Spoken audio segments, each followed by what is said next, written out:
It's March 31st, 2020, and you know why you're here, so let's kick this one off right and introduce the players. Hey, I'm Gerissar, a PvP Padawan. Hey guys, I'm Andally. I was trying to Got get him! a gun on you. I wanted it. Because I'm excited to be here. I'm Windstead. Welcome to the show. Welcome to episode 100. Yeah, props, guys. Bashir hit him with a flex. That's Yep. Put those pea shooters away. Yeah. Pew, pew, pew. I happen to say that I have arms that reflect my body type, and my body type is gamer. Dad. I'm pretty sure that's what it is. I do have gamer. the dad body. Definitely a dad gamer. Yeah, definitely. Guys, 100 though. We did it. Right? Remember when we were like patering around like 30 something and like you were like single digits turning it on saying, all right, here we go. Yep. I mean, and I really want to thank our 5 listeners. So thank you very much, everybody, for downloading our episodes regularly and keeping us, keeping us coming, keeping us going. There's Really more than 5 of you guys out there. I know there is. I believe in you. Because if it is only 5, it's actually 4 because I listen to the episodes. Oh. Monk ass, bro. I believe in you. Does Nightbot count? That's all right. 3. Wait, so if it's just the 3 of us? no. are we the Nightbot only ones who listen to this? Yeah. Just the 3 of us. Together we can... No, never mind. All right. Well, 3 men in a podcast. Oh, That was a good 80s show. That was a good one. 3 men and a baby. That's a good one. For all of us on quarantine. You know, that's Yes. a good show to watch. that is a good wholesome. Yeah. 3 men who get stuck with a baby Yes. Mhm. and they're totally clueless and it's fantastic. It definitely brings out why we need women in the world. Drink to that. Indeed. Cheers. I already had one. I'm not gonna have another. All right. Speaking of which, I needed to make myself a quarantini before we got here, but oh well.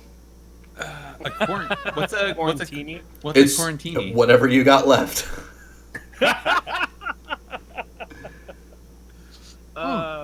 Chuckle. So just quickly on that, I have some friends who are in the military, and one of them made a Facebook group for it's called ISO food, and so like there's some really good cooks that like are actually making there's like scallop fettuccine and homemade pizzas and stuff like that, and then another guy had Cheeto craft dinner, so it was like Cheetos and craft dinner put together.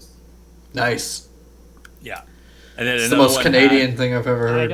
I don't miss MREs, man. Cheetos and craft dinner. I loved my time in the military, but gosh, I don't miss MREs. Oh, yeah. Hey, you know what the great thing is about MREs are, right? What? Don't need toilet paper anymore.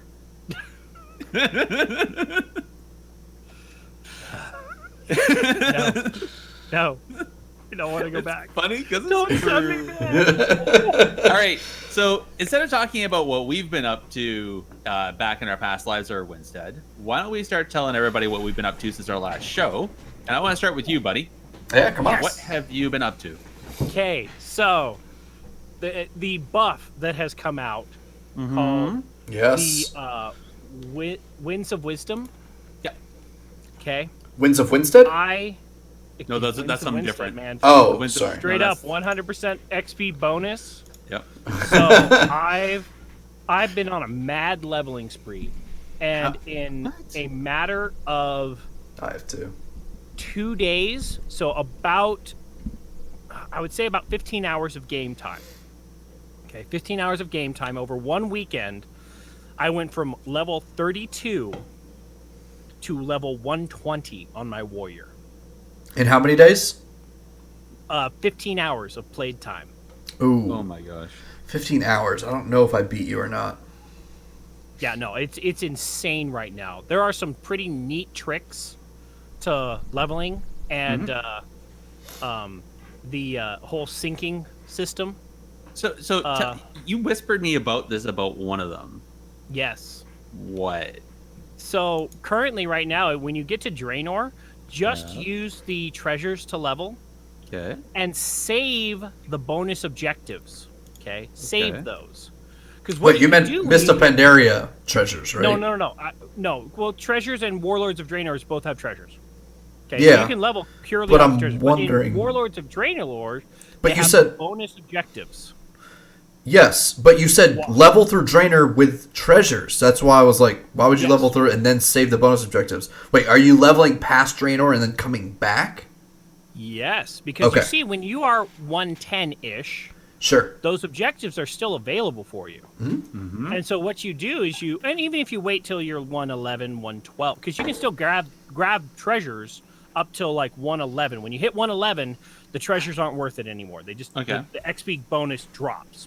But all through it's from 90 to 100. We're talking, right? Get my level bracket correct here. 90 to 100 is Warlord of Draenor's. 100 to 110 was Legion. Yeah. 110 to 120. Okay, so Yes. save it for BFA. Wait till you're 110. I was correct there. Then Okay. go back to Warlords of Draenor, and then complete all of the bonus objectives Yeah. at 99%. Okay? Okay. Then sync with somebody who is in the 110 bracket, the 100 level bracket, so from between Okay. 90 and 100. You'll downscale to 100 and get full credit on XP for the bonus objectives.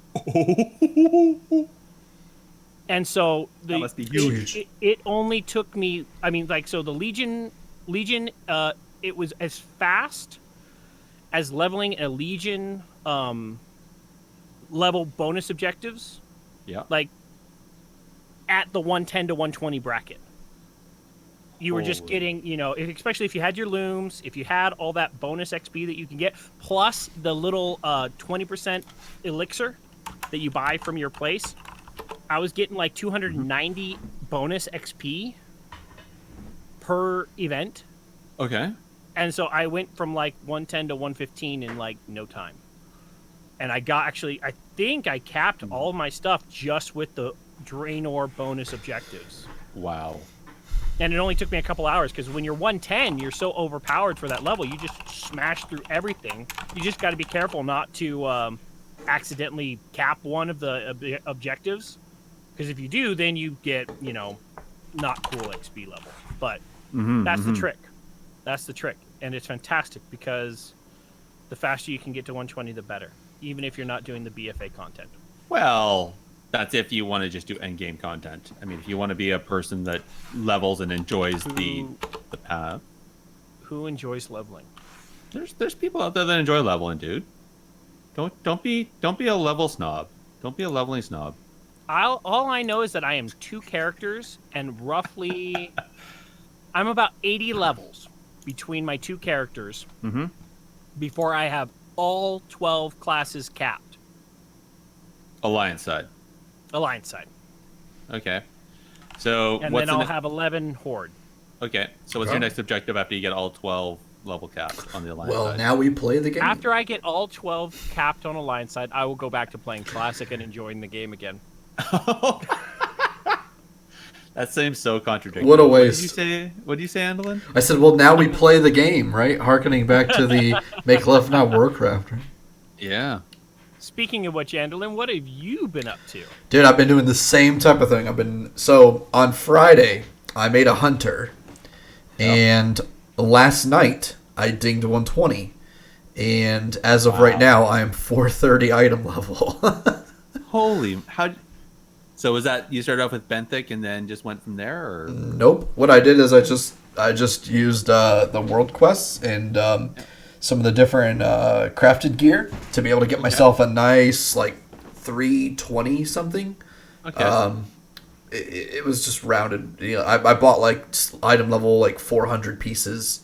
They were pretty cheap on the AH because they're massively crafted. And then all I did from there was just complete the Nazjatar entrance quests.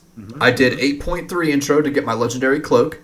And that gave me a 470. That gives me 2 440 pieces. That gives me some corrupted gear. Yep. Oh yeah. The corrupt, and then they corrupt, and then I got plenty of the gear from the Nazjatar. By that time, I was like 380 something. By that time, your world quests give you 425 gear and 420 gear. So then I just did all the world quests that gave me gear, got 2 trinkets, got a ring, and like this morning I had no gear, and all of a sudden, and I hadn't even begun Najjatar. Like I dinged like at like midnight last night, and I woke up this morning and I took care of that. And yeah, so I mean, you can literally gear in a day.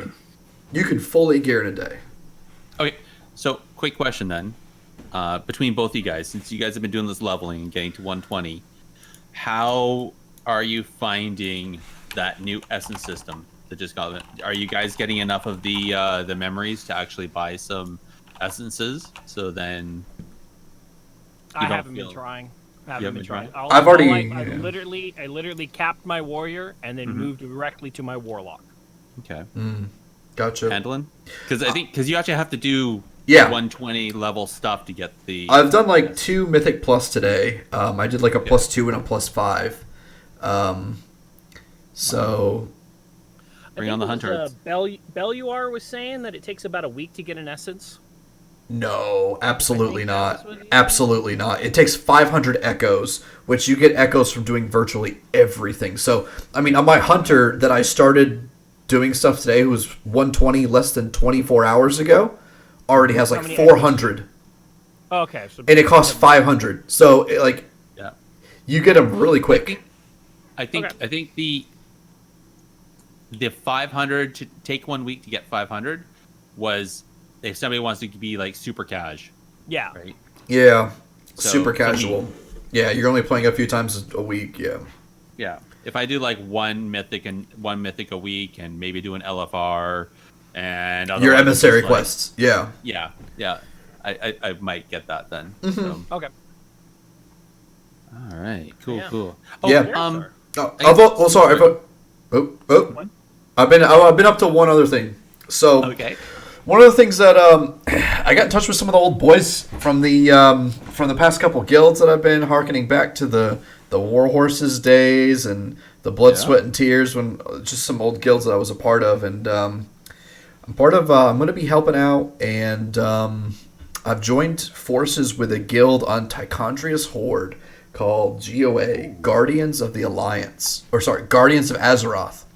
Yeah, I was going to say we kill the alliance. We kill the alliance. I'm really excited. I'm actually going to be raid leading for them over there. So, fun. Yeah, if anybody in chat, if anybody who's listening is interested in joining up on Tichondria's Horde, I'm going to be looking to fill out our raid roster starting tomorrow.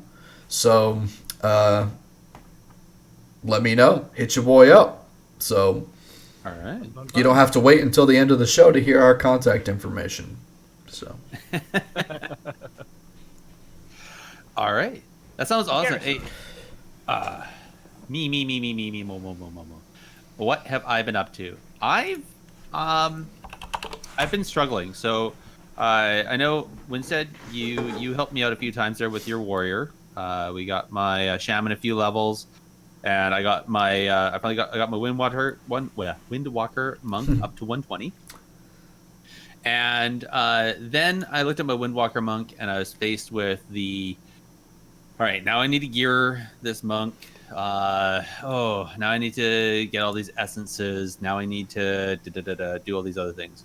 And in the meantime, I was also struggling with the fact that I originally wanted, before the Winds of Winstallen decided to show up, that I was going to actually start doing some PvE stuff over on my my paladin tank. So, and faced with the obstacle of so many options and what I was going to do, I actually felt a little frozen because I didn't feel the want, the drive, yeah. And I kind of realized that I think in everything else that I've been doing with BFA, and I think people have kind of realized that, in playing with me and talking with me, that I've been online, I've been talking to people and doing things, but I haven't really been pushing content hard. I really haven't. I've been online, but not doing a lot of stuff. Yeah. I think I'm just a little burnt out by everything and all the different systems that have been in there. And right now there's a few walls that feel insurmountable, which tells me that I need to just kind of take a bit of a break. So so I laid off. I was still doing some of the daily, or the daily, not really, the PvP invasions. I was still doing those because they're kind of fun, but I didn't push nearly as hard as I did the last couple weeks there to try and cap out my conquest bar again. I've been mostly just doing auction house stuff again, and just really enjoy. I made some mad money during the transmog holiday that they had. Man, made a bunch of bank off of that. The something in style or whatever. Yeah. So other than that, though, I just decided to kind of back off a bit. Trial of style. That's what it is. Trial of style. That's what it was. So, Gerissar, it sounds like you need to come to Classic. No. Mm-mm. No, I need what I need to do is I need to do. So chill. No. It's really not. It's not. It's not. It's not. Especially considering I still have every time I look at Classic, I have that warrior that I promised that I was going to level with you guys, and then I found myself on Classic all by myself trying to level a warrior, and I just want to delete it. It really You know what? It's a little side note for my Classic this past week. Okay, I was leveling my fishing. Oh wow! Darnassus, and it was just such a. The thing is that fishing is really meaningful in Classic. Mm-hmm. Because that's how you get food, especially as a warrior, because you need food. Yeah. So I was leveling my fishing and cooking, and it was just so even though it was such a simple task and rather bland, it was still so meaningful because it's going to make my character better to be able to be self-sufficient by producing my own food. And then I sold some of the stuff and I made gold. So I mean, that's all right. So meaningful. So meaningful. I remember making bank off of what was it, the deviant fish? No, it was just off of Tarnassus in the waters there. There's this stone scale fish. There's stone scale, and then there's dark shore something that's required for. I think it was the stone. No, these are the stone scales, and then I would sell them on the auction house because they're used for a potion for the raid stuff. So I used to make bank off of that back in vanilla. But you gotta go to Stormwind and fish up old Crafty. Yeah. Anyway, no, I'm just kind of blasé about it right now. But in the meantime, I'm more than happy to make a bunch of gold and just resell stuff. Because why not? Yeah. That's super easy though. It's get on for an hour, repost buy some stuff, repost everything, and then get off. Yeah. And then come back, and I still get some enjoyment out of that because then I get whoo, I got gold in my inbox. Woo. Mm-hmm. So. Yeah, but I mean, I still get that off retail. Well, that's what I'm talking about, retail. Oh, okay. Sure. I still got to earn the gold if I want to have a subscription, right? Yeah. So. Well, actually, I think with the auction house right now, I'm sitting just around $100 of Blizzard bucks. So sure. I'm gonna be wow. Yeah, and so I've been paying for my subscription and making enough gold to buy tokens for Blizzard bucks so that I can buy Shadowlands. There you go. You can buy the expensive version of Shadowlands. That was the plan. There you go. All right. Anyway, so what do we need? Sorry, chat. Got to get the long boy somehow. Yes. That's right, long boy. If anybody wants to donate enough gold for long boy, the name's Gerissar over on the Cenarian Circle. Okay, no, never mind. Yeah, but then you have to put your gold on Cenarian Circle, and Lord knows how you're going to do that. Oh, crushed. All right. Well, speaking of my greed for gold, why don't we talk about need, greed, and pass? Yeah, let's do it. This likely won't be a clean fight, so keep your distance, eh? Let's go. Awesome. All right, so need, greed, and pass. You guys know what this is about. I'm going to say it again anyways, because I like hearing my own voice. But in this segment, one of the hosts will pose a scenario with 3 options related to WoW. Participants will need to decide which option they will need, which one they will greed, and which one they will pass on. So let the hilarity commence as we decide on what we will need, greed, and pass. And Andalyn, I think this is your turn. No, it's not. No? No. I'll take it. I got one Oh, for you. shoot. I was like, wait a second. I really hope that was a copy pasta because Hey, I definitely did the last one. I got you covered. All right, come on. Let's So, do it. Need, greed, pass. Okay. Since all of us have kind of been doing a lot of leveling, here's your need, greed, pass. Okay. You have Winds of Wisdom becomes standard. Okay. Baseline. 100% baseline. That's how much experience you're getting. Okay. The level squish that has been coming, so at least there's been the whispers of it. I believe it's been confirmed. For Shadowlands, yeah. Shadowlands, Yeah. we're getting the level squish. Yep. Yep. Or expansion levels. Meaning. So that like when you go into the expansion, you get 10 levels for that expansion, but your level maintains at like the classic state. So like you only get to level 60 and then you get 10 levels in Outlands expansion, and then you get 10 levels in Lich King expansion, and you get 10 levels in, and just the different expansions give you 10 levels of experience gain and abilities for that expansion. Oh, so you don't actually have to level. You just like get into the next expansion section and boom, you're instantly 10 levels ahead. No, you level up 10 levels of that expansion. Oh, okay. So there's 10 levels for you to level, Okay. and you'll be a level 70, Yeah. but you'll be level 60 classic and the 10 levels of the expansion. And so your power level kind of stays the same, but every expansion you get just a set So level you're that saying you experience. you're saying it's just growing tiers of a Paragon level, essentially? That's what I'm hearing. Kind of, yeah. More Paragon. Kind of like that. Paragon Okay. for that expansion.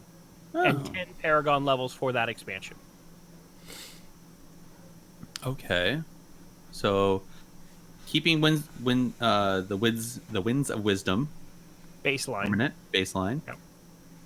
Level squish. squishing or 60 level Paragon plus Paragon. Expansion Paragons. Ooh. All right.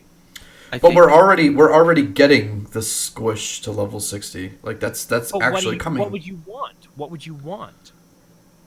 Yes, we're getting it, but that doesn't mean you're gonna like it. The question is, do you want it? Yeah. Because if you want it, then that's a need. But if you don't want it, then it's a pass, right? Yeah. I mean, that's the whole point of this, right? I think I know what my answer is already. Go for it, Gerissar. All right. I want need. I like the idea of level 60 baseline and only Paragon leveling. So then, yeah, you have some progression in levels, but your actual power level is only going to be what gear you gain. It's not that as you gain a level, your power level decreases until your gear catches up and you're kind of leapfrogging. So that's really what it is right now. So I like the idea. I'm going to need on that. I really like that idea. I think that's been it's one of the inherent systems that they've always built into WoW, and yet it's one of the systems that they've had to fight against the most. Is that whole, as you know, gear and the stat weighting that's on as the gear level increases, Right. versus how that impacts your character on your character level. Yeah, and the proliferation of that has kind of gotten out of hand, Exactly. Yeah. Well, look, that even happened. Look at what they had to do with BFA, where they were threatening to not allow turning off XP for people that were 110 that were wearing BFA gear and were super OP and just killing things in twink brackets, right? Yeah. So I'm going to need on that. I am going to pass on the level squish, and I'm going to greed on keeping Winds of Wisdom permanent. If you anything but pass on the level squish, that's like me needing on the fact that we should all do a podcast. So, Andalyn, you feel the level squish is necessary, huh? No, I said I was going to pass on it, and if you don't pass on it, you're crazy. Oh. Because we're already getting it. I mean, no. Doesn't mean you So have to like no. it. So the thing is, You have where to you're like it. passing, I'm passing on it. I don't want it to happen. I understand why they have to do it. I get it, but I dislike where we increase all these levels, we increase all our gear, and then all of a sudden they drop the numbers. It's just a feeling, right? I mean, when we get squished to level 60, just like we got squished before and everything, it all Happened a stays the couple of same. times, It all has the same Mhm. feeling, and I get it. Like it's a benign thing. If it's so benign, then Yeah. let's just not do it. I'd rather actually keep going to 130 and feel like I'm 130 and see that number, and not all of a sudden like, okay, I'm 160. What exactly does that mean? How much? Okay, what gear stats do I actually need? Is that gear an upgrade or no? Oh, I have to go use an add-on to tell me whether that's an actual upgrade that I can use, or if I should just vendor trash that because it looks really good, but it's actually a side grade, or it's completely useless. Yeah, well, it's actually interesting because by shrinking it down to 60, like if you looked at what they've kind of already explained, and they did a lot of this explaining at BlizzCon, where they talked about how 1 through 40 would be a general unique experience, and then what you would do after you hit 5 or 10, I can't remember, was you had to pick which expansion you wanted to level through, and that would bring you through all the way to 60. And so it was a complete customizable your leveling route, every single character, Yes. every single time, right? Yes. So in doing so, they're also have heavily reduced, right, the amount of workload that it takes for you to get from level 1 to level 60, right? So True. essentially 1 to max level. So Yeah. like essentially this is better than the permanent Winds of Wisdom buff, right? Oh, okay. I see what you're saying. Yeah. All right. I'm sticking with mine though. All I know is that if they can make so for me, it's pass on level squish, unless they follow up with my need on the Paragon level idea. Yeah. I mean, if they do the level squish and then from now on every expansion just has Paragon levels on top of that, Yeah. I'm in. That would work. That would make me satisfied. So a Yeah. need on Paragon levels. And there'd be more of a reason. Yeah. Yeah, pass on squish unless they do that, and greed on the Winds of Wisdom. And dear Lord, I have just been having so much fun because it seems like every dungeon gives me 2 levels. Yeah, it does. At the lower end, when you first are able to get into a dungeon, one dungeon will give you 2 levels of XP, Yeah. and on one run, I got 3. Yeah, what my secret was insane. what I would always do is I would always pick up and I got to give credit to my friend Peter who told me about this one. So shout out to Peter. Okay. You know who you are. He's What is it? I shouldn't even say it. But anyway, we're part of like what our secret was is you'd always get mining and herbalism. And now they give you experience for grabbing the nodes. Oh. Nodes are not unique to players through classic and through the expansion. So essentially, if you grab a node and you get a full bar per node. What? A full bar of experience per herbalism and mine node. So we would be running and doing our quests, and I would just go grab 3 herbs and get 3 bars. Just walking back to turn in my quests. Essentially doubling how much I would get from turning in quests. It was so fast. Wow. That's all right. That's the way to Now do it. That's more broken than And- Stead's party sync. And I would sell them. I would sell the herbs. I've already made 20,000 gold off just selling the herbs that I picked up to get me so much experience. It was great. All right. If you want some great ones, go to Archibald's Hacks on YouTube. He put out a video recently showing Cool. some very powerful things of level sync and stuff like that. Get them done quickly. One quick example for leveling, and it goes along with the sync. You can just go to an area, gather all the quests up. When you're level 100, whatever, you go to Ungoro Crater. That's a pretty good questing hub. You go there, you pick up all the quests, and then as a 100 level character, you go complete all the quests, sync down to 60, turn in all the quests. Nice. So that's how I've been leveling. There you go. Going quick. In between dungeons. In between dungeons. Dungeons Yeah. are insanely good. In between the dungeons, that's what you do. Yeah, I just don't want them to like nerf any of that. They're gonna nerf it. Party They're sync gonna nerf stuff. it. I They're mean, going to. yeah, as long as it doesn't mess with the actual intended purpose. That's what I'm saying. Because I actually love the idea that you can play with any of your friends no matter what level you are, they are. Yeah. It's so nice. It's like I have some friends come back to the game that's been fun playing with because we could just party sync even though they're leveling tunes. But I hope they don't mess that up because of people like you instead. So along with leveling, then, what's your need greed path? Yeah, that's my question. Mine is the same as Windstead's. It's need on the Paragon levels, greed on the XP buff, and pass on the because we're getting it anyway. You don't need a greed on it. The level squish. Yeah. I have a right. slight idea. It's a bit of a twist, but I just have to ask. One thing you can have the one thing you would change is later, Gerissar. No. This is a what if. This is a what if, and this is not just talking about the. Is that our new segment? This new Shadowlands. So here's a question. So Shadowlands is supposed to be that reverse side of our world, right? What if rather than a level swish, we were doing a level reversing? So as we progressed, we lost levels. That would just feel terrible. Yeah. I know, right? It made me sad. Oh no, Start- level low. Ugh. Yeah. Do like a Benjamin Button, start at 120 and then go back down to 60. And then die in the arms of your lover. It's a Sounds baby. sounds like my player's nightmare with Chromie in it or something. I don't know. Die in the arms of Chromie at the end. Oh, wow. Wind the clock back. It's like no.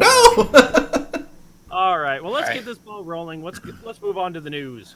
Yes. Well, let's talk about the PvP events first. How about that? Yeah, that probably makes a I little thought more that sense. was the news. This guy. It's not like we're on episode 1. We're on episode 100.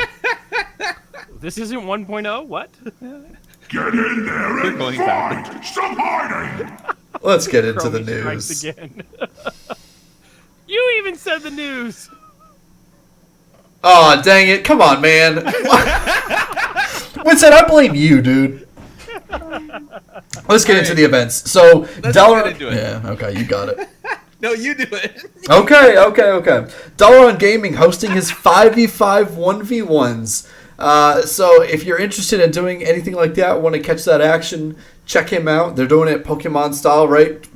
Going back to like when they would do Sub Wars with Soda Poppin' and friends. So that's all really great stuff. You can keep an eye out for all the stuff that he does at twitch.com/Dalaran_rogue. So he goes by Dalaran Gaming, but it's Dalaran_rogue with Gerissar. Actually, that's not Twitch. It's Twitter. He streams Oh, sorry. everything over on Twitter. YouTube. Yes. Yeah. Yeah, that's what I meant to say. You're right. No worries. The videos are fun to watch, even if they're not live. Mm-hmm.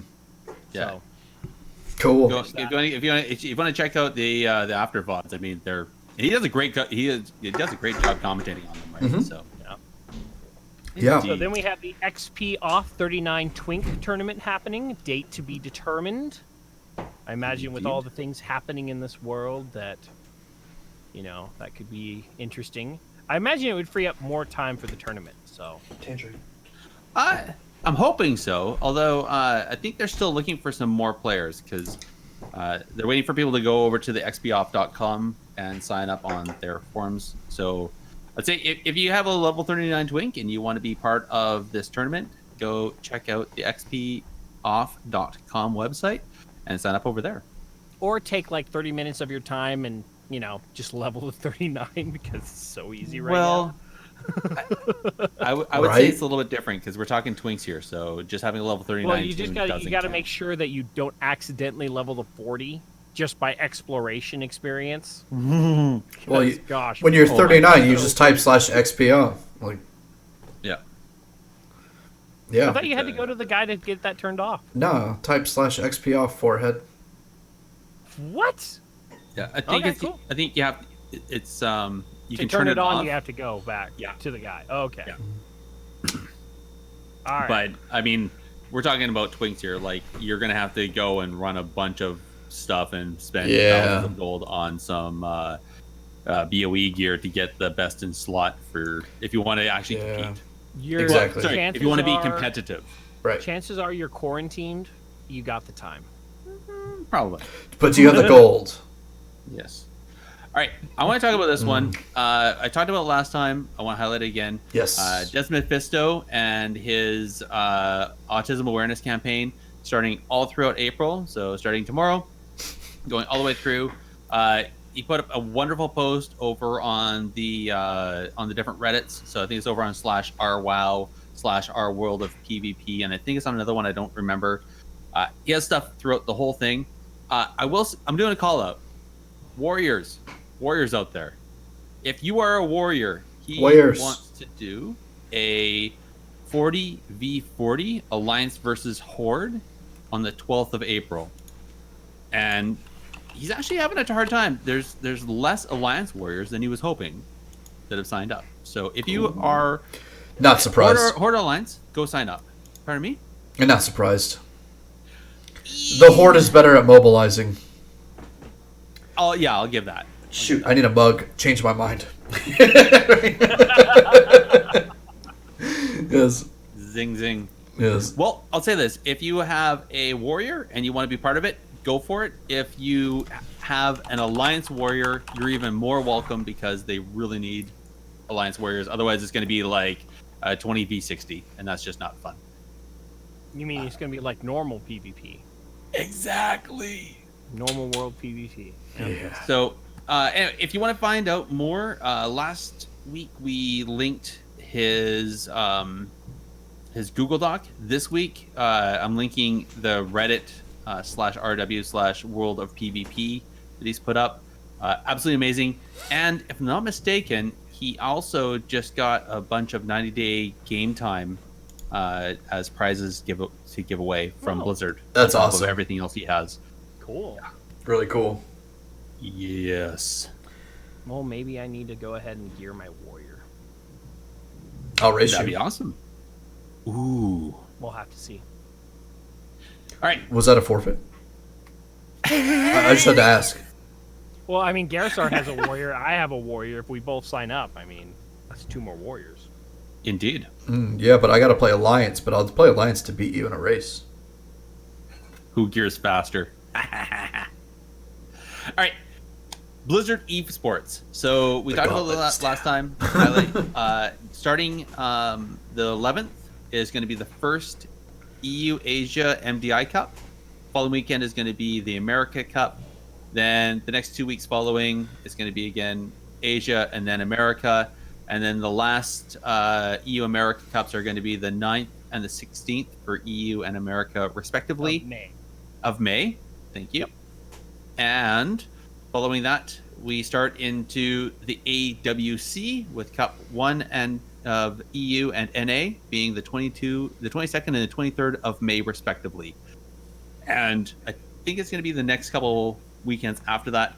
I'll bring up that information once we're into May. But I don't know about you guys, considering our last conversation we had with Sierra, I'm super stoked about the MDI this year.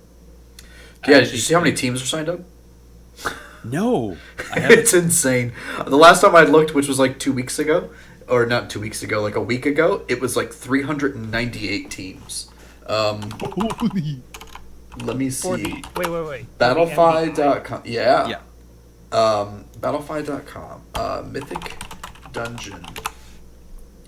Dungeon International. Cup 1. 315 confirmed teams out of 433 teams registered. Wow. Now, that's the number of people that actually signed up that then got Tournament Realm access, but they still have to complete the time trials to make the top 8 teams, I think. Right, but there's also 444 free agents that are registered. People who are looking to join a team. Holy moly, that is in. Could you imagine if AWC had that? Yeah, it's a lot, man. Like, that's a lot. That'd be insane. it is. They That'd need be more amazing. help. Yeah. So I'm really excited. I think that there's, I mean, of course, we're going to boil it down to the same, the usual culprits. But I mean, that's really exciting. That's really awesome. Well, you can't really say that in MDI because let's face it, didn't the first champions were like nobodies? Like they weren't Well, streamers. yeah, they were because just that's why they're gamers the out of first Europe. champions. They were. Was that They were free, competing free against Marcy, Method. right? They were competing against. I mean, they were competing against all the names that we know of in the WoW industry, and they came out of nowhere. So who knows, man? It's you say the usual culprits. I'm looking here going, hey, MDI is a open world, man. No, There is that's no like established. The usual culprits are absolutely. If you ask anyone involved in the scene, they'll know exactly what you're talking about. Like no bias here, but Method NA and Method EU are always at the top. Look at the KSM. Yep. What did the finals become? Method NA versus Method EU. So right, I know what you're saying. Skyline is the other team, Yep. and that's really what people watch. Like those are the usual culprits. And I don't know who knows what Skyline's going to call themselves this year, but I mean, in the past they've been beaten. So I mean, well, I know you're a yeah, meth that's why it's a competition, right? I know you're a meth boy. But it's the same. It's the same top 6 teams of players every time. So I think right now, and we're going to always see, it's going to be the teams made up of the players, the top tier players that are able to go in, find the best route with have the time to go in, find the best route with the affixes that are given to them, and then make the time trials to do that. And what we're talking about professional players and streamers that are able to sit down all day and do that, not players that have a day job and are trying to break into that. And that's a barrier of entry right now, is the ability to get the time to figure out the best route and find their ways around those affixes. Instead, I have to agree with you, though. I mean, look, you're talking about Free Marcy. They were an amazing team, and they were just a group of guys that played together from raids and decided, hey, let's all sign up as a 5-person and do mythics. And they made it into the top every single time now. They're always up there. They're always there. Yep. So it's the same people. So, I mean, whether who comes... But there are 400 additional people shooting for it, so good luck, guys. Here's rooting for you. I think the real story there is the amount of people that are doing that and getting access and shooting for that chance versus if you compare that to where AWC is. Obviously, AWC is much older and has more legs. So, but in a lot of ways, much more established. In some ways, not all. It is true. Anyway, all right. But yeah, I think what's good for the scene though is that since you have so many people, the interesting thing is figuring out how who's going to end up becoming more entrenched in the scene, right? Because the weird thing that I've kind of been plugged into now with MDI is how the amount of time and preparation that goes into MDI is about 3 to 5 fold of the amount of time and preparation that goes into the AWC on average. Like, It's actually insane. And so, I mean, even right now, these players are playing all day and have been playing all day. And it's like they can't do anything. They can't do anything. They just have to practice all day, every day, all day, every day. Like, and so it's really one of those things that it creates such a barrier to entry that, you know, in the AWC is much more is much easier in the sense to kind of be a come out of left field nobody into the top 8 than it is, I feel like, for you to be into the MDI come out of left field top 8. So yeah, but that's also because the AWC has a no rating required entry. I mean, I could get 3 other players and sign up at a 700 rating and go into it. Versus right now, MDI, these people are playing their hearts out to get the best time. Imagine if it was, okay, anybody can sign up. Here's the TR. Oh, but you have to. It's only the teams with the highest MMR or the highest CR that's actually going to get applied into the tournament, into the actual tournament. What would that look like? Well, I mean, they rank it on CR. Well, that's how the seeding happens, right? But I mean, but it's a heck of a lot better being first seed than it is being, you know, the 80-something seed, right? Because then you're gonna straight into playing like the boys and just be like, well, guys, it was fun. Like when we played Windstead. But I mean, that's what I'm talking about. Yeah. Like, imagine if it was okay. You have to rank. We're only going to take the teams with the top 8 teams with the best ranking. So then, if you got onto TR, you'd be playing your heart out to get the ranking you want. Then you actually meet the cut, right? And then we wouldn't have salty Saturdays and Friday qualifiers, right? Yeah, right. Absolutely. All right. Well, let's end that conversation there. Sure. I think we beat that one to death, and let's get into the subject analysis and talk about Mugambala. I'm gonna light you up, sweet cheeks. Let's talk about it. Game 5, Mugambala, the prophecy. Okay, guys, we got something extra special for you Twitch viewers. We are going to try this, aren't we? So we're gonna try this. This is episode 100. Let's see if we can make this work. Ooh. All right. So previously, whenever we went to talk about maps, we always had an issue. We were talking, we were looking at pictures. We were kind of talking out of our own personal experience. It was really hard to actually show what we're talking about. So this time, what we decided to do is we were able to get together, do a war game, and we're actually going to be doing this live on stream while we're recording this. So if you're listening, we're going to be as communicative as we still can be, but at the same time, if you really want to see what we're talking about, go over to the Twitch/Warcraft Radio, or go to YouTube, the Warcraft Radio channel there, and you'll be able to see the VODs there and be able to listen to us as we talk about this and cover all the different points. Mm-hmm. So ultimately, I guess, Andally, you first. What's this map actually kind of laid out like? Sure. So let's go ahead and show everyone what we're talking about, which I'm sure everyone's been probably familiar with it, but we'll go ahead and swap over to that right now. So, absolutely, we've got the great aesthetic of the Andally Empire right here. You can see our fancy little our fancy little long boys watching. This dude's got the best seat in the house on top of the long boy's head. But this is actually a huge arena map, man. It's absolutely huge. Big. So part of what makes it so big and expansive is the fact that you have these two unique planes of heights, right? And so we have the upper part, and we also have the lower part that comes equipped with a nice, fancy, super huge pillar. Indeed. And that, I would say, so I think it was best described as being almost like 2 maps in one, right? So you have, it's kind of Blade's Edge, where you have the 2 tiers. You have your Z axis along with your X and Y. Along with, it has a super huge pillar in the middle, very similar to maybe something like you'd see at Blackbrick Hold with the big center. The starting rooms are massive, and amazingly enough, you can go back into them. You're not kicked out of them, not like the start for, I don't know, Dalaran Sewers or some of the other zones, right? Right.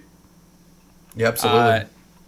But this one also brings, I would say, it brings the best out of some of the mobility, the different mobility classes, like warlocks and warriors. Warlocks because we talked about this before, but in BFA right now they removed the Z-axis restriction on portals, so you can actually put a portal between the lower level and the upper level, and people can port across.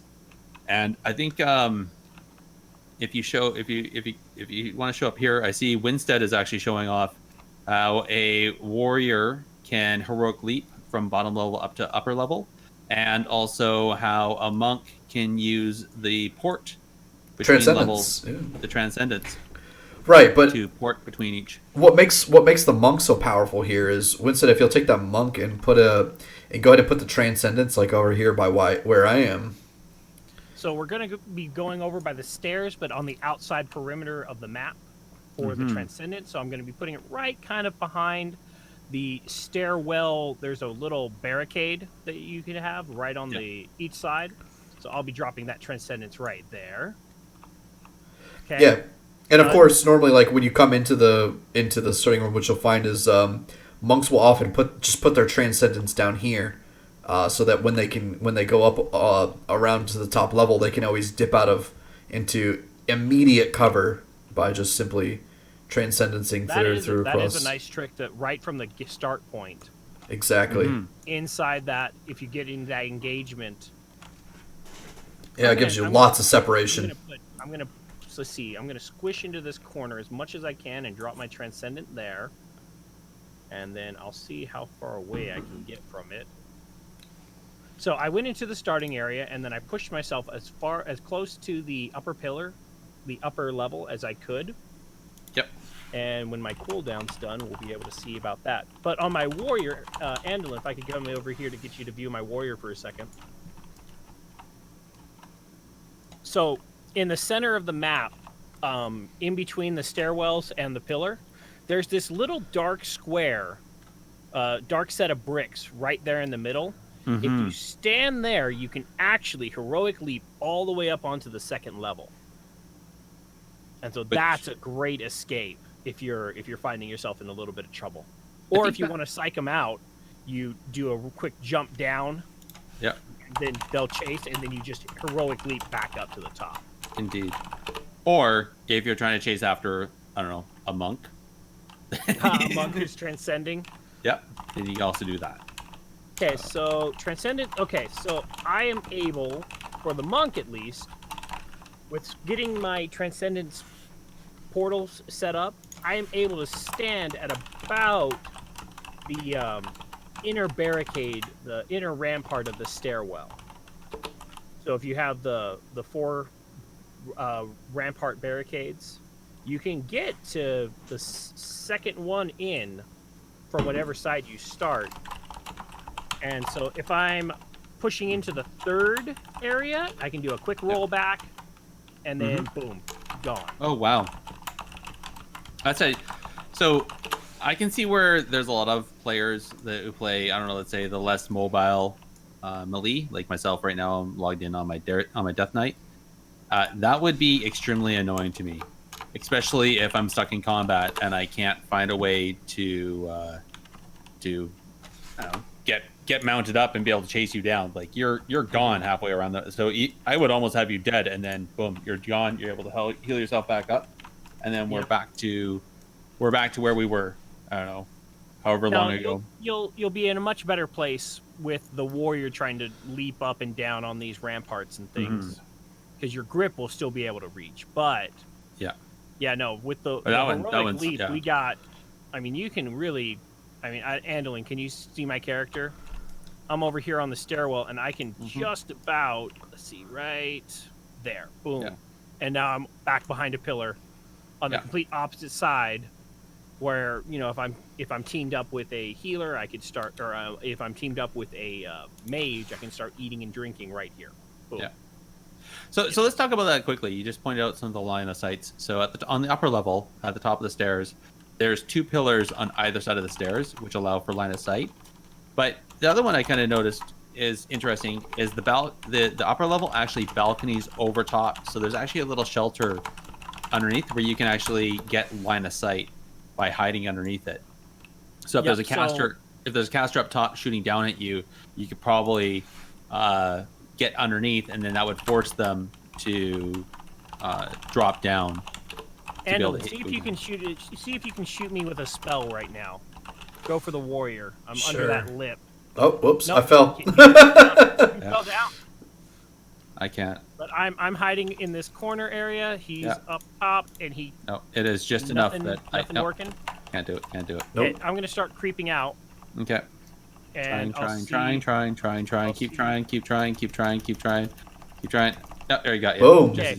So I mean, when you're parallel with the beginning of the pillars, so you have to be right at the corner in order for it to be visible to you. So if you drop down and drop into here, and then with the fun part of being a warrior, then you run back out, leap up, boom.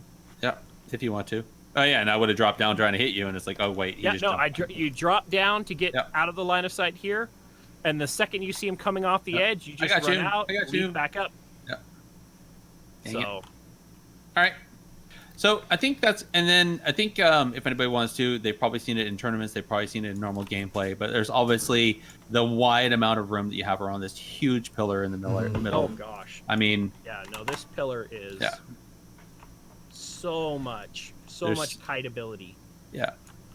Yeah. If you can't find a way to kite around this thing, I mean, maybe you're just a Death Knight like me, and you're stuck. Yeah. Well, it's also so nice for monks too, because your roll is roughly the distance of the length of the pillar, right? Yeah. Rather than the width of the pillar. Wow. So the long distance. Yeah. Go for it. Almost. So it got me to the middle of the pillar. Well, your roll. Okay. So if you chi torpedo, I think you can actually get a little bit more length. Oh yeah, no. If I did chi torpedo, let's see. There. Oh darn it! I can't talent it.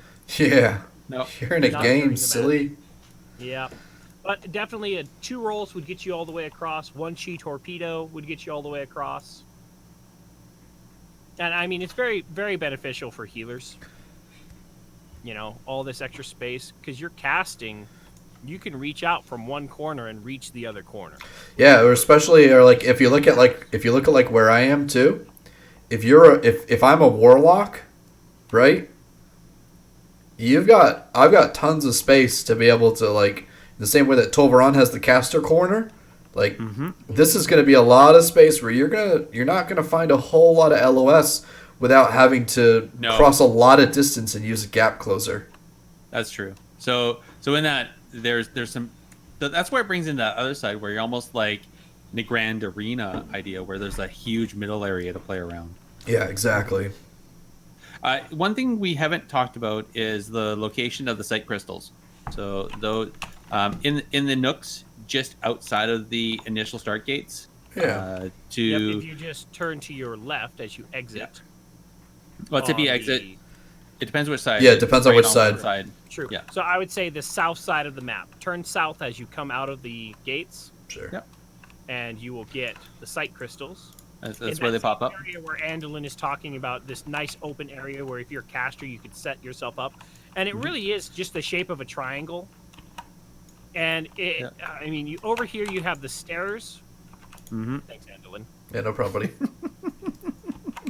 You have the stairs stuck inside a circle. I mean, oh, right. That's funny. So I leapt out of his Ring of Frost, and apparently, if you leap out of a Ring of Frost, you freeze in the leap. Yes, you do. That's something I didn't know. But you have this line of sight area by the stairs where a healer could set up.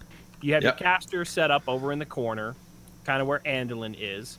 And then on this other side, you get your third caster set up. Yep. And you have this nice little triangle of death.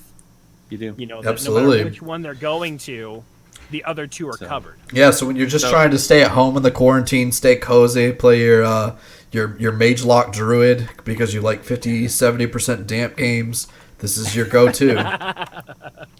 You know?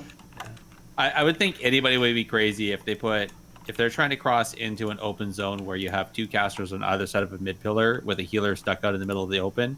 If you fall for that bait trap, you're asking to die. Like, that's just go up on the upper level and make them come back to you. That's all I got to say to that. So. All right, guys. Well, I think so that kind of covers the map in general with a few really good tricks, and I think showing it really helps a lot. I think other than obviously the monk portals, the warlock portals, and how warriors can leap around, I'm guessing another neat trick, which we didn't talk about, would be maybe the possibility of, if you're a hunter, you could do a jump off. If you jump off and a disengage, yep. You could probably psych somebody out on dropping down when they didn't need to. Yeah, Demon Hunter can do the same thing, right? Where you can, what's it called?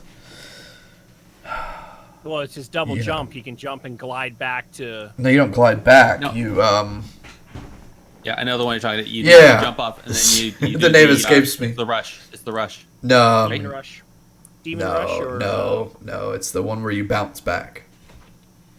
Oh, yeah, I know which one. Yeah. Disengage. Chat, help me. No, that's hunters.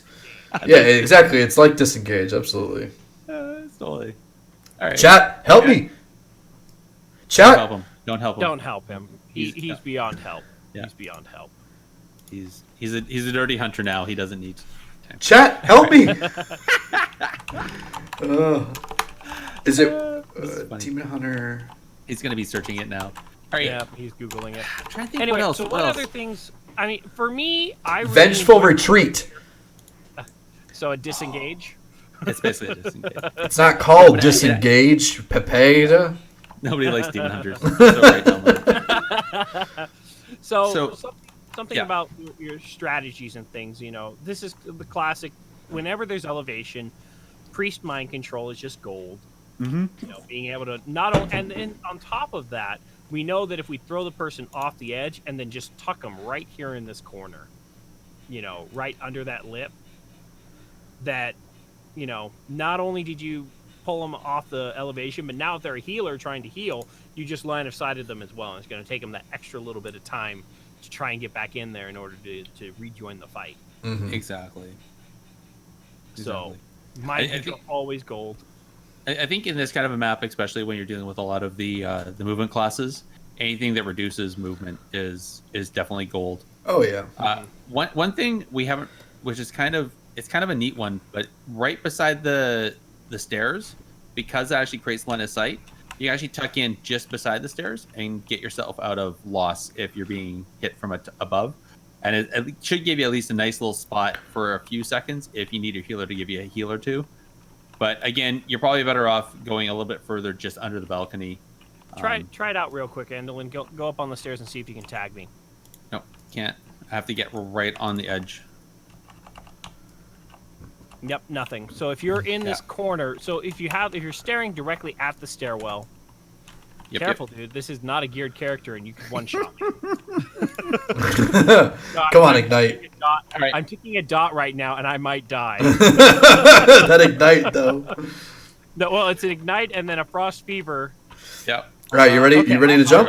Ready to jump? Ready to jump? Hey guys, how about this? So I think we've exhausted. We're pushing easily 15 minutes into this. The arena's about to end anyways. So why don't we end this little the screen of it, and we'll switch back over to our regular scene. Oh, man, And we'll watch Windstead die over a slow, painful death.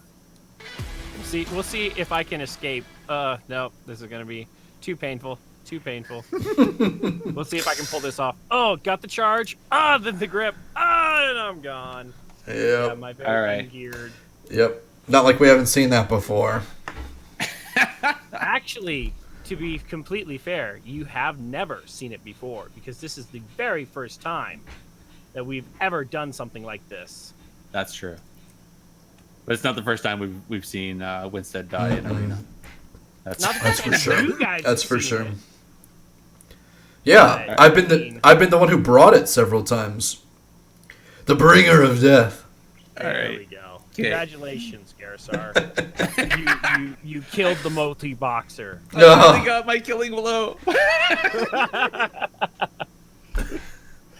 All right. Anyway, so that's some great stuff about that arena. Indeed. I really do favor. This is probably one of my most favorite arenas currently. Really? Right now, because it is just a lot of people don't like it. elevation. Well- Man, I love this one.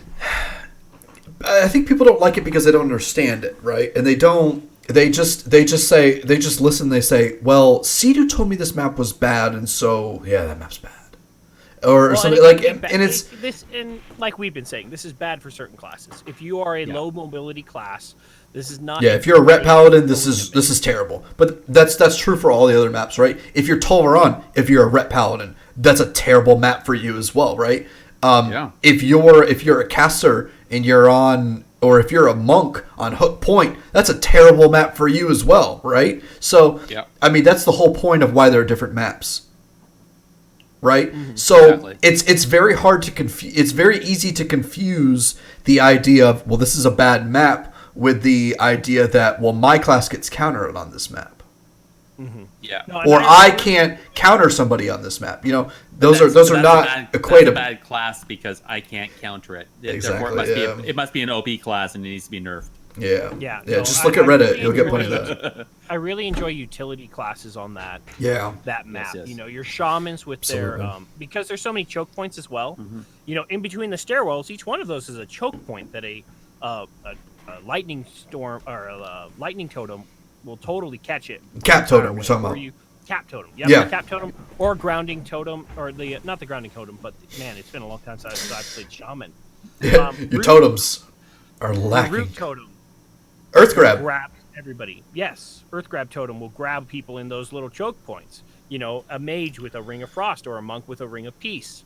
Those choke points are so good. And oh man, I should have done it. I should have put a Ring of Peace inside the center, in between the two stairwells. There's that one platform, and I'm pretty sure a Ring of Peace, if you aim it just right, will just push the entire enemy team off the edge. Yes, absolutely. You know, It will. It's great for So, area I mean- Denial. There's so much potential area denial. Oh yeah. Zoning. Yeah, no, and so It's called. I enjoy those kind of classes, and they really have an opportunity to shine on that map. Yeah.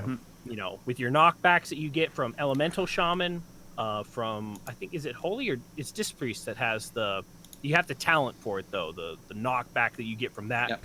Shining Force. Shining Force. Shining Yep. Force, perfect. Yep. You know, all those types of abilities are so good there. There's a that bunch it- of it. Yeah, no, it really makes it a fun, unique, dynamic map. I can only imagine the amount of fun that a demon warlock could have, a demo warlock could have on that map, with area denial effects, and all the imps just running around, and all the Catch demons. them on the stairs. Oh, yeah. I almost feel like that's a missed opportunity. That imps though. I was happy to pick this as our conversation, mostly because we usually don't see this map picked in the arenas, but it was actually picked in the last Method Mayhem EU finals last weekend, and I was really happy to see it picked finally again. But like you guys said, a lot of people, for various reasons, don't pick it in the tournament style. Well, And- like we're saying, it's a very if you do not have mobility, if you do not have utility to help to use this map to your advantage, it can be a very painful map to fight on. Yep. You know, every time you run up the stairs, mind control thrown off the edge. Yeah. You know. Yeah, Or and then you have to shining- start figuring out how you can play around that, and it becomes something else you have to play around. Exactly. But I mean, it's not straightforward. yeah, It's yeah. not straightforward. With tournaments, it's tough because you look at like new maps, right? So if they come out with anytime they come up with a new map in like in tournaments, Rich Campbell even talked about this in the EU finals. Was how even when like Black Rick Hold came out, we saw that teams didn't pick that and stayed away from just completely steered clear of Black Rick Hold because they didn't practice it. They don't have it practiced inside and out, right? So Mugambala is still in that that kind of phase where it's not quite practiced in and out on so many of these teams, even the top teams, that it's not something that they have as one of their go-to maps that they're going to pick if they're down one in a series or if they're down two in a series. You know what I mean? You know exactly what we mean. So, and we see it all the time. Yeah. It would be a great map to have in your back pocket, though. Absolutely, You know, absolutely. especially with all the little nuances. Especially the boys. The boys with their comps? Mistweaver and Windwalker. Oh my gosh, dude. That sounds like a nightmare. Windwalker. They're already the hardest team to kill practically. Throw in a nice druid there for his lead to his fellow players. I mean, there's a lot of shenanigans that could be had on that map, especially if you build your comp around it. So I mean, we're saying, I think the monk, warrior, mage, because there's so many line of sight points that a mage could just leap to with his oh gosh, man. Leap? I gotta stop playing my priest and play my other classes. It's his Blink? yeah, that one. Shimmer? Wow. Blink and Shimmer. I haven't played my Yikes. mage this entire expansion. Just I gotta stop get back talking to my mage. Just stop talking mage. I do. Yeah. I need to. You're I a mean, those healer kind of now. classes You're a are gonna healer main now. excel. It's all that classic. Oof. It's done a number on him, man. It has. But I mean, even like the rogue mage priest, it's very easy to catch somebody behind line of sight with a quick blind, and then engage. And anything that you can do to stall out the enemy to regain line of sight is beneficial. So I mean, all of those different points to be able to hide behind and then use those to lure people in and then trap them there. So, Indeed. what other classes do you guys think would I mean, or not classes because we already talked classes. What comps do you think would be a good mix to have on this map? Ooh. So MLD is going to be good because, like we were talking about, it's such a large map.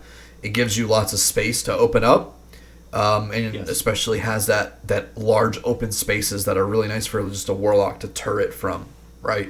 I mentioned the boys running their, kind of unique. It's not quite like what's it called? Triple Monk Bruce Lee cleave or whatever. I forgot what it's called. Yeah. I can't remember. Monka S cleave. That's what it is. Yeah, right. Monka S, Monka S cleave. But the boys are running that, with the Windwalker and Warlock. That sounds disgusting. Being healed by a Mistweaver monk on Mugambala? No way, Jose. Absolutely not. No. And on top of their own port, then they have the Warlock port. Yeah. And if they're in CC, then the Windwalker can heal, and it's just it's ridiculous. Trying to lock anybody down on that is just ridiculous. Yeah. I would think that RMP would actually do fairly well, or RMX would do really well here, just because the whole hit and run, like they have so many places where they can hide before they start their next go. Yeah. Even Rogue Mage 2s. Yeah. Yeah. You see that. I'm wondering with what about Jungle Cleave? Because I mean the Druid has quite a bit of mobility. You'd probably be a little bit limited by Disc Priest, although Disc does have the, like you said, if they run the Shining Light and then they have their Life Grip. Shining Force, yeah. The Shining Force. Yeah. Thank you. And then Hunter with Disengage. I think the only thing with that is that all the rest of the line of sights would allow the other team to dismantle the CC goes. I think that's the only. It's one of those like it could work that's or where it could. you'll really have to set up your goes, because I mean a rogue could just as easily use the line of sight to his advantage as he could not, and so a druid, if you get a bastion at the right time when a person's behind the corner, and then use your mobility to get back into the healing of the fight. Yeah, absolutely. Yeah, that's the other thing we haven't even talked about too. We were talking about a little bit with Drown Lord in chat earlier, but how the fact that because this map is so big and so expansive, the fact that if a Mistweaver is going to take advantage of that such a large, aerial change, if you're up in that far back corner on that second level, ripping into his TSG, that his. Namely his warrior and or death knight, when he ports away, that's a free CC on the monk. That's a free crowd control on the monk, because that monk's now got to roll, got to spend all of his gap closers, whatever he's got to do to get back up, while you're blowing up his boy that you've gotten a stun lock if you've played it right. You know what I mean? So it's like, and once he gets back there, if you CC him again there, that's he's off DRs, like. Yeah, that's wonderful. So there's a lot of Oh, go for it. No, I was just thinking, because along with Monk and the Ring of Peace, there's so many corners to that map, and anytime you can just suck a warrior into a corner and then Ring of Peace and roll out, that's a or the enemy caster, same thing. Yeah, no, I mean, right? Enemy the Blackheart Hold thing, as effective, but enemy definitely. Actually, we didn't talk about the fact that on the upper level there's actually a little stand that sticks out where there's the guy that's watching, and that has corners too. So I mean, you could easily so many corners to this map that you could just trap these Yeah. melee characters in with Ring of Peace. Yeah, exactly. Especially when you have a lot of these matches where there are two monks or something like that, you actually can block off and zone out huge areas of the map. It's crazy. You know, imagine if you're a Mistweaver and you port back to that room, and then you roll to get out of the room, roll again to get over to the stairs. You go over, you start getting ready to get into LOS to cast, Soothing Mist on your teammate who's half health already, and you get Ring of Peace back to the bottom of the stairs and you can't get back up. Oh, I'd be crying. That's fun. You haven't even used a CC. Like you haven't even used a DR. Like, and then you land him in a full sheep when he gets up. It's like. I think that clearly outlines is that where mobility in this is both the boon and the bane of those classes. Because if the team isn't prepared and in the right place, if somebody's going to do something such as like we showed where the monk ports from upper to starting area, that's a huge distance to cover. If he or she leaves their team behind, like that's the worst case. They that should not even happen. You're in a 2v3 for 10, 15 seconds. Exactly. Yeah, that's enough to kill. That's plenty. Yeah, you could kill 8 times. Just have conceded rather than try to port and save your own skin. Yeah. Your teammates should have already been down the stairs, right?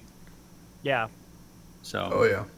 And also blowing CDs to defensive CDs. So. Well, and that's where you just Ring of Frost the stairwell. Ring of Peace the stairwell. Infernal. Warlock's giant rock, just drop it on the guys as they're running down the stairwell trying to get to their healer.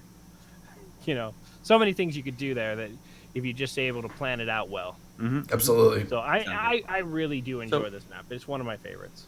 I do too. I think it has a lot of potential. I'm excited to see it kind of come into. And I think it's going to be used heavily in the AWC this year. Not at the beginning, but I think later on, and I think the boys are the ones who you're going to see. If they ever lose a game, God forbid, right? Because no one's going to pick it into them, I can tell you that. But because you have so many Mistweavers playing, I think this map's really going to see a huge resurgence in the amount of time that's picked. Yeah. I see what you did there. Every big. What? So, what, Andalyn? Yeah. Since you really have a really big love for this map, is there anything you'd even change about it? I wouldn't go that far. Is there anything you change though? So anything I would change? Yeah. See, this is one of those things where I'm gonna be memey. I don't know if there's anything that I would change. If I could just change this one thing. It's not out of a sense of frustration or anything like that. I think if I could change one thing, I would want to make the pillar in the center circular. Okay. Like the black or cold one. Yeah. I wouldn't want it to be so wide. So square? No, so wide? Okay. Yeah, so rectangular. Or square is a better compromise. Okay. I like it. So square or less not as big of a rectangle. Yeah. Okay. You shapist. You best believe it. Or sorry, Windstead, what would you want to do? There's nothing that I would like to change on this map. I think it is a gloriously set up map. Okay. If I was to do something, I would have at the very top of the map, you have a little capture point that turns the stairs into slides. Like a switch.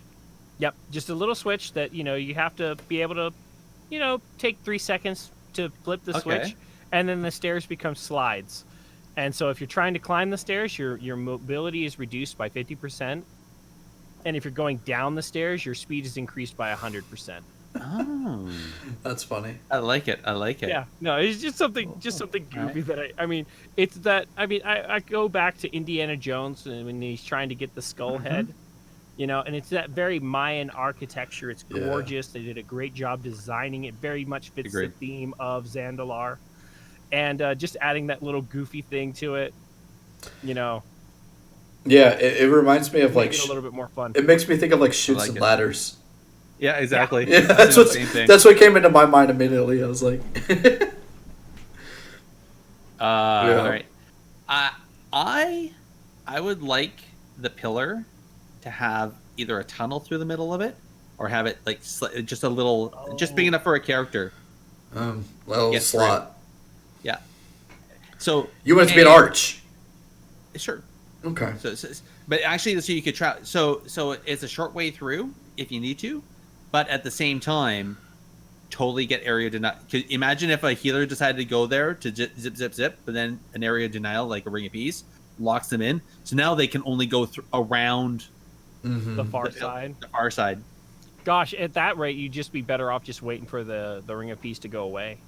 Maybe. Not necessarily. Depends on where your transcendence is if you're a monk. It's true. Exactly. Well, I'm thinking priest. One of the less mobile healers in the game. Yeah, but your DPS can move in. Yeah. Well, let's just say, just because you can't move doesn't mean nobody can. It's true. And that's Goes where, both I mean, ways, it's right? like, I'm not going to even try. I would just let the Ring of Peace pass, and then I'd push myself back out into the... Yeah, and then they'd die. That area, Yeah. Well, whenever I'm healing, I mean, really, especially with how this... it's been a little while since I've jumped in. Is Disc Priest doing any better? Disc Priest, from the looks of the tournament realm, they're doing all right. Okay. From what we it's saw. not. That's not a resounding. All right. It's like a. Yeah. Okay, they're doing better. Yeah. So it's a wishy-washy. the All right. The jungle. Yeah, jungle cleave is really. It's very niche. That made it it's very niche. But they weren't using disc. They were using Mistweaver, and they were pushing 60% dampening. Exactly, because Mistweaver's just better. It is. I do have my level 120 monk. I've almost got everything 120. There you go. Look at I that. just need to gear it. Yep. Yeah. Right. But classic calls. Hey, it only takes a day to gear. It's easy, true. simple, That's true. It only takes a day. simple. Maybe I will just dust off my monk. Since we brought up the tournament realm, Yeah. well, why don't we talk about the PvP news? Oh. What's been happening? All right. Who ordered up an extra large can of whoop ass? Let's do it, Gerissar. Take us in. Indeed. So, actually, really light on the news this week. Yeah. The two big things I want to talk about was the Method Mayhem series that happened in the last couple of weekends. So, back on the 21st of March, the NA finals happened. Big congrats to the boys for winning that. As you said, Windstead, or Andally, sorry. Wow, I just did that twice. As you said earlier, the boys didn't drop a game. Like they went the whole way through. They seem to be so strong and unstoppable. They haven't dropped a series in the entire tournament, all 3 weeks, including the finals. They're just powerhousing. It's been quite the showing. Again, corruption is its own fun little side game. It seems like people are doing some really wacky things. Looks like there's a couple times where the teams were using the gladiator spike and trying to lock a player in and then do 3 spites on top of them to try to make their corruption go skyrocket high, and then wait for the things from beyond to just kill them. And then the players aren't really doing anything. It's just things from beyond. The fun part to that was watching players either use their cloak to drop their corruption, which, yes, things from beyond don't spike, but you're still taking increased damage, so it doesn't really happen. It doesn't really help that much. Yeah. The other neat one we saw one match. Method Black did some really neat setups with triple spites where you sap the guy and they just sit the full duration of the sap because they got no trinket, and then they half sap, mini sap, cheap shot, and then actually like a druid or something will like what's it called? Bash. Bash or Ursul's Vortex them back in, and it's like their corruptions have stacked up so high, and they just get 3 shot, just boom, gone. But the funny part then, deleted. Is then players were going in with no corruption, so they sat in the spite, but it didn't really do anything because they didn't have the corruption to begin with. So yeah, and it was like, oh they well, were sitting at 40 and then going high. They were just like, okay. Yeah. Oh, I'm at 39 now. I guess I should probably leave. Yeah, so it is terrible, as some people think that the corruption system is, and not all of it's crap, not all of it's true, not all of it's crap, but I love the fact that this brings into mind games. I think the idea of having mind games and like, I wonder how much corruption he's wearing. Yep. You know, or like I'm gonna call his bluff and see if you know, I think all of that is so good for the competitive scene and so healthy for tournament play, so healthy for ladder, all that stuff.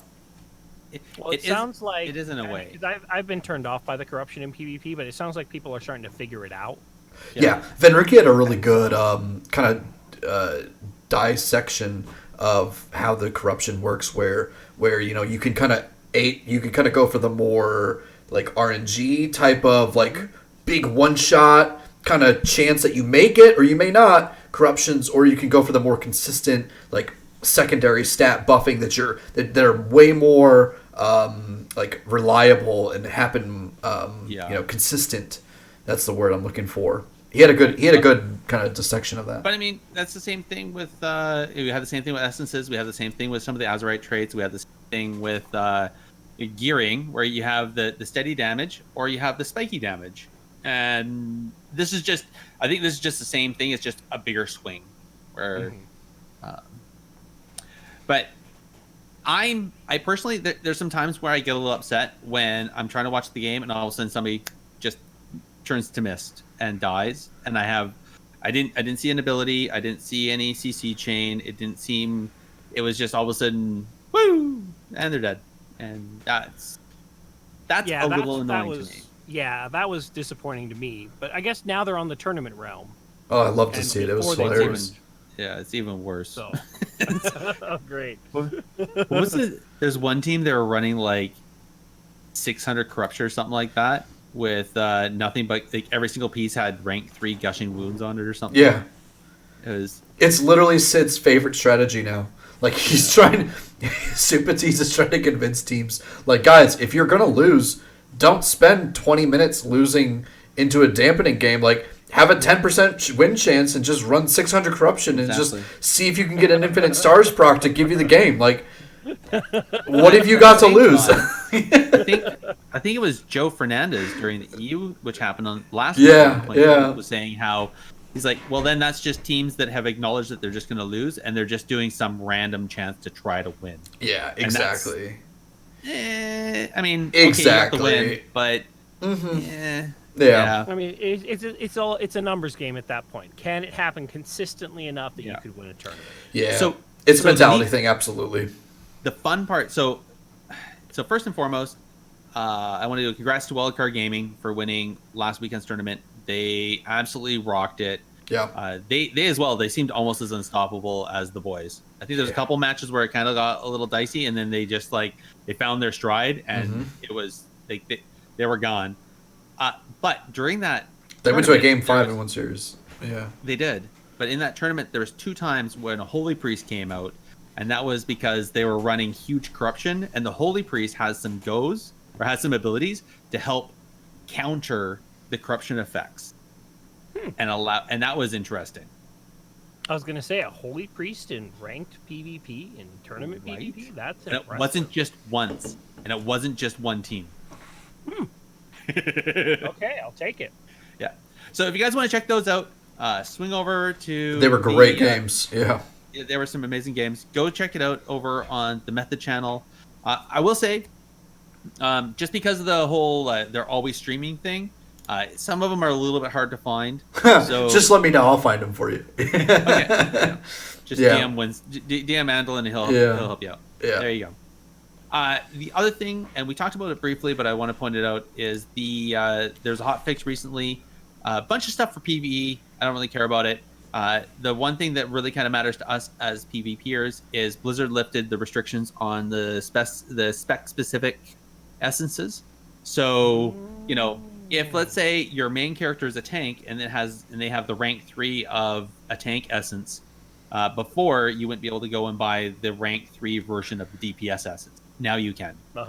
Okay. And I think that's an amazing lift. I think that was probably a bit of an oversight, and I'm glad they made that change. I don't know. What do you guys think? Well, I think I've already said it, that the whole, the only thing that was keeping me in the game was the fact that I had, 10 other tunes that I needed to farm essences on, and now it's all gone.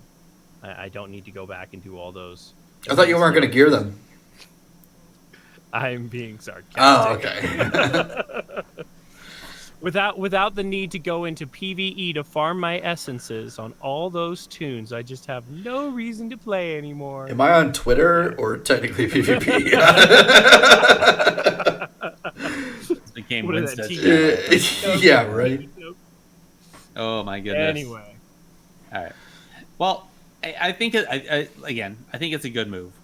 I think Yeah. it was needed, and I think that was a slight oversight that they recognized it and quickly made the hot fix to change. And No, it's all been- BFA has been incredibly alt unfriendly. yes, Strangely enough, you wouldn't think it, but at the same time, with all the different systems they have, Yeah. Azurite armor pieces that you have to get just the right piece and the right combination with the Titan Forge at the very beginning of the expansion to make it viable. Then, now we have this corruption system where you want to get just the right corruptions and all that fun stuff.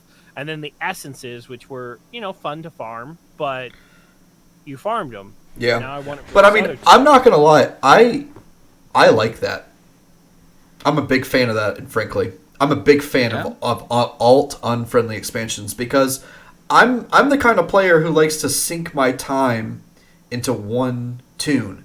And it's kind of frustrating when someone can have another tune just straight out of nowhere and after a week they're just as powerful as me. So I want to talk to you about this hunter Okay. class the character that I've heard you made, which is all of a sudden 430 and competitive, and no complaints there at all.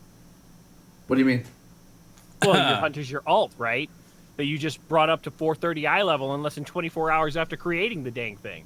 Yeah, and I'm saying that... You don't like that? No, I'm saying... wait, you said BFA was incredibly unfriendly. Yes, to Yes. alts, yeah. And Okay. You just created It was. an alt that... You're saying you like the fact that it's unfriendly. I do. Now you have this alt, so you sound incredibly hypocritical. But because I've done it? yeah, Yes. that's what he said. All right. No, it doesn't. It's not hypocritical. I mean, it's whether or not you're trying to draw a false comparison. Like that's not anything. Like whether or not you actually use it or not has no bearing on whether or not it's good or not, right? Like it's like saying, oh, if you use corruption, then by definition you are a fan of the corruption system.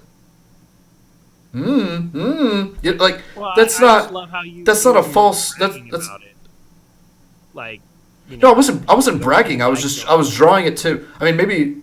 I'm sorry if that offends you, bro. You were so happy about the fact that you were able to play an alt, and that you got it to level so quick. Well, because he's going to be a new main. He's not going to be an alt, Okay. right? Okay. I think there's the two sides to it. There's having an alt unfriendly expansion where you have the one tune. It harks back to some of the original ideas of MMORPG, where you have the one tune, you work on it, easy to pick up, hard to master, find the nuances, find out how to make it super awesome, all those little tricks to be able to do what you need to do, and gear it out as best as you can and focus all your attention on it. I don't think you should be able to do it. I mean, I'm going to do it, but I don't think you should be able to do it. So I think that's a great thing, so long as it only sucks when the tune you've decided to invest in is the redheaded stepchild of the expansion. Like, Yeah. Let's say if you're an affliction lock, right? Yeah, or Yeah. Red Poly, or Red Poly is completely useless. Go roll healer or go away. Yeah. Well, I don't want to play healer. Okay, well then Absolutely. you can't do that. Whatever you want to do, that Yeah. sucks. Yeah. That sucks. Absolutely. There needs to be a certain amount of difference there to where, there is somewhat of a compromise. But I think the game is healthier when you have people and players who are focused on a single character rather than just like bouncing all over a course of True. many different characters. I disagree. I disagree with that. But All right, and that's why we're all here together and not all just bobbleheading on the same idea. Circle. Because we're all all right.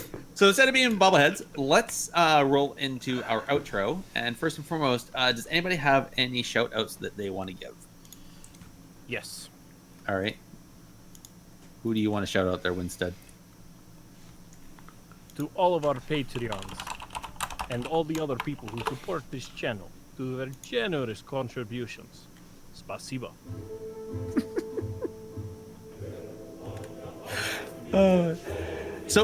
Yes.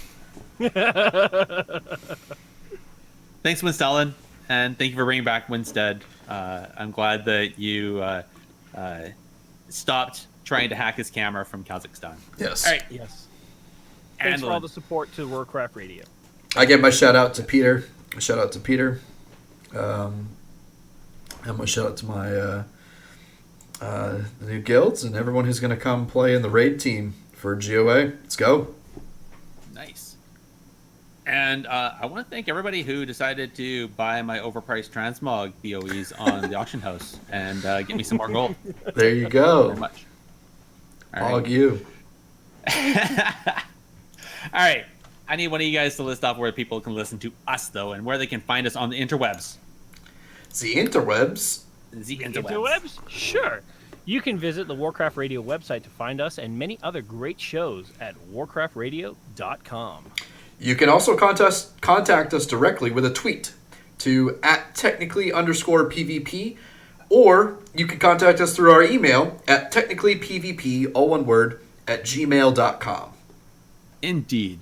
Or you can also join our discussions over in the Warcraft Radio Discord, and links for all these are going to be in the show notes. I want to thank everyone for listening, and we're going to chat with you next time. Good night, everybody. Bye-bye. Good night, guys. Have a good night.